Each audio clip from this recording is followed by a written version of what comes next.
Hello guys! So sa ngayon, magluluto tayo ng ampalaya con pork chop. So, lagyan natin ang mantika. So, mainit na. Okay, lagyan natin yung bawang, sibuyas. Halu-haluin hanggang sa maluto. Medyo mag light brown yung ating bawang. So, yan. Nilagay na natin guys yung pork chop na naka-pre-cook na yan guys. Inadobo ko na siya. Then, nilagyan ko ng konting tubig para madagdagan yung ating sabaw. Konting toyo, malabnaw pa ng konti yung ating sauce. Konting suka. So, tuloy lang ang ating pakulo para medyo lumambot pa ng konti yung ating pork chop guys. So, tuloy lang. Haluin ng konti para mag-mix na yung toyo at saka yung suka na nilagay natin guys. Maluto siya.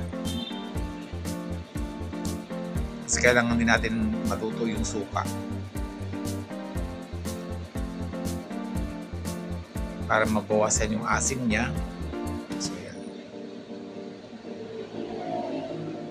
Pakuluan ng konting panahon and then haluin. Yan. Lagyan na natin guys yung ating ampalaya. Haluin natin guys para pantay yung pagkakaluto ng ating ampalaya con pork chop.